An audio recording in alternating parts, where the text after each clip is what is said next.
Hi, welcome to another Jen Stampin' for Fun Watch It Wednesday video. Today I want to show you how to make this cute Easter basket, which I got the measurements from another demonstrator, Renee Conkey, I believe is how her last name is. So I just thought I'd share it with you because it's so quick and easy, and Easter is coming up really fast, and I know I'm going to make a few of these for to put it at the place settings for Easter dinner. So let's get started. Let me show you how to do it. First, I'm going to use my trimmer, my Stampin' trimmer, and I'm using an 8.5 by 11 sheet of crumb cake cardstock. I'm going to pop it in, and I'm going to cut it at 5.5 inches by 5.5 inches. So it's actually a square piece of cardstock, 5.5 by 5.5. Okay, so I just used the dark gray blade to cut that, so I've got a nice square there. And then what I'm going to do is I am going to, maybe what I'll do, I've done it different ways. Let's try it this way. What I'm going to do is score it at 1 3/4 on all four sides. 1 3/4, and we're going to do that on all four sides.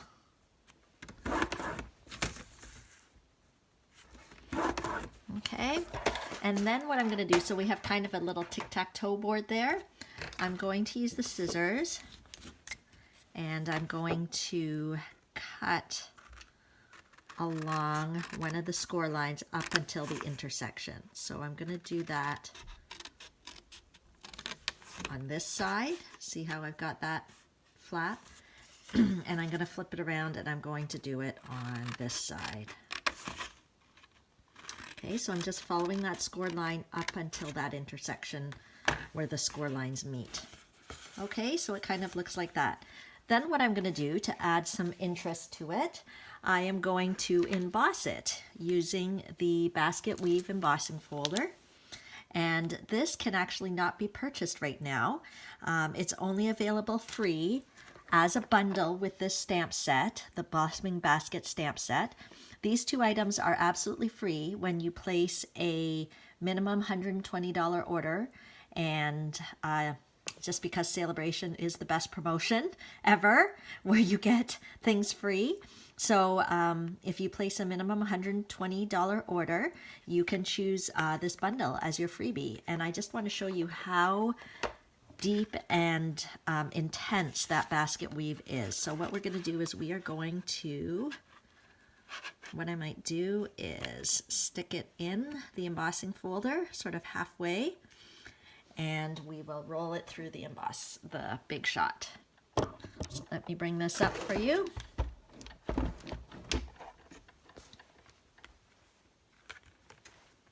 And we'll pop this in here. And because it's one of the extra thick embossing folders, we only need one of the cutting pads. So I'll just put one of the cutting pads here, and we'll roll it through. Because the paper is actually larger than the embossing folder, we're going to have to do it twice. So I'll take it out, and then I'm going to just kind of move this down to make sure I catch the other half. There we go. Okay, and so can you see how deep that impression is? It's so realistic. I love it. So let's roll it through again with our plate. And then we'll get the whole basket. I know it doesn't look like a basket yet, but it will. We'll just roll it through and get that impression on the other side. I'll move Mr. Big Shot out of the way because we got more to do. Okay, so there we go. Now we've got the whole piece embossed. And so we'll just kind of fold a bit on the score lines. And that's why I cut and I scored it before I ran it through the embossing folder, because sometimes it's hard to see, like if I didn't cut it, it's hard to see where I had scored because of all the markings of the basket weave. So, but since I already kind of pre-did it, it helps. You just kind of follow where you cut and everything. Okay, so I just kind of burnished it along there, and I'm just going to use the Fast Fuse adhesive. And what I'm going to do is place some of it on this side and this side. Okay. Oops. Just gonna make sure that we go over and over. Okay, so can you see how I did that? I'll do it again on the other side so that you can see. We've got these two flaps. I'm going to apply adhesive here. And then you just go over, but not all the way. It's kind of like on a diagonal there. And we'll do the same on this side. Now, Fast Fuse is slightly stronger than the snail, so that's why I would recommend that. You could also use tear and tape adhesive. So there you go. That's the base of our basket. And when we cut the cardstock into that 5.5 by 5.5 square, we had this little piece left over. So I'm going to take this piece and then I'm going to cut off a 1-inch strip. So it'll basically be 5.5 by 1 inch, just like that. Okay, and so that's going to make our little handle. So it's perfect. It's not a waste of that extra piece. And what I did is I put some glue dots on either end, and glue dots are these amazing little adhesives. I don't know if you can see, it's like a tiny dot. So I'm just going to push the paper up against it and pick up that tiny adhesive dot. Don't know if you can see it there. And we'll do one on each side, each end on the same side. So I've got a glue dot here and a glue dot here. And then I'll just kind of bend it in and pop it right in. Okay, there we go. So there's our little basket, but I think it'd be nice if we dressed it up a bit. So we're going to use this stamp set called A Good Day. And it's not really an Easter stamp set per se, but there's this cute little bunny. So that's what we're going to use. And I'll take that little bunny image and I'm going to use the Early Espresso ink and some Whisper White cardstock. So I love to keep my scraps. I know it could be a hoarder's, dream or whatever, but I just keep all these little scraps because you never know when you're going to use them. So in this case, it's actually perfect for our project. I'm going to stamp that little bunny on the little scrap. And I will punch it out with a 1-inch circle punch. Okay, so our circle punches are fantastic because they come in all different sizes and they're perfect for layering. So that little 1-inch circle punched out our bunny perfectly.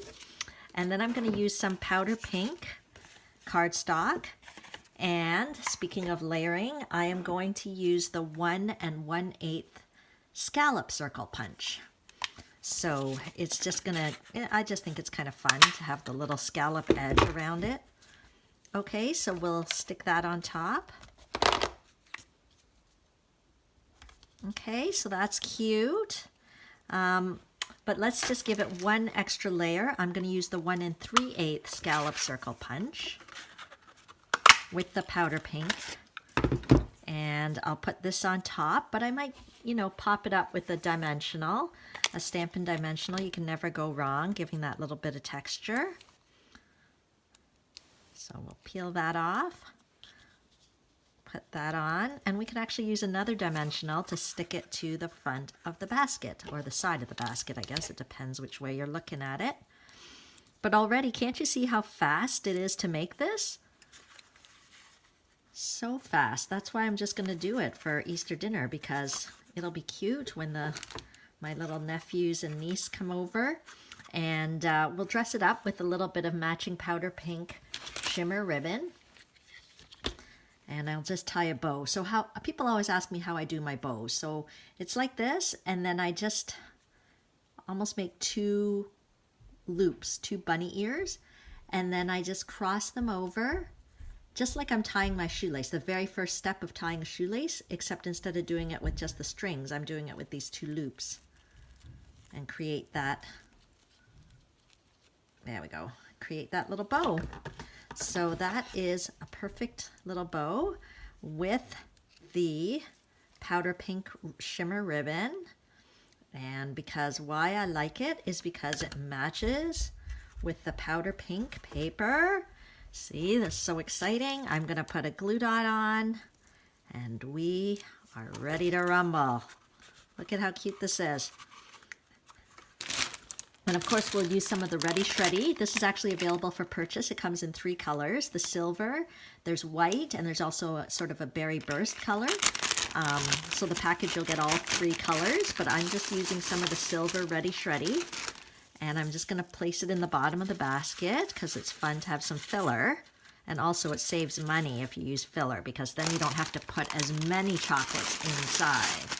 And since these are for kids, it's probably best that they don't actually have that much chocolate because I'm sure everybody will be bringing chocolate for them. So there we go. We filled it with some of the Ready Shreddy, and we could put any chocolates inside. I've just got these little chocolatey Easter eggs in here, so we'll fill that up. You know, this used to be a whole bag, but I confess I have been slowly eating them. So I'm going to have to go to the store and buy more before Easter dinner because I ate the rest. Too tempting to be down here with all the chocolate. Okay, so there we go. That is our cute little Easter basket. Okay, so thanks for joining me today. And I hope you have fun making some Easter treats and this has inspired you to do a little creating. Here's one sample where I didn't emboss it if you're more in a rush and didn't want to do the basket weave, but I really think the basket weave really adds some realism to it and makes it a little bit cuter. Thanks for joining me. If there's anything you need, make sure to head to my online store. You can just go to www.genevieve.stampinup.net or click the link in the YouTube description. And you can certainly do your own happy shopping. And don't forget, when your order is at least $60, you can choose a celebration freebie. And when it's over $120, there are some exciting level 2 celebration freebies like this embossing folder and the stamp set. So don't miss out. It ends March 31st. Thanks for joining me. Bye.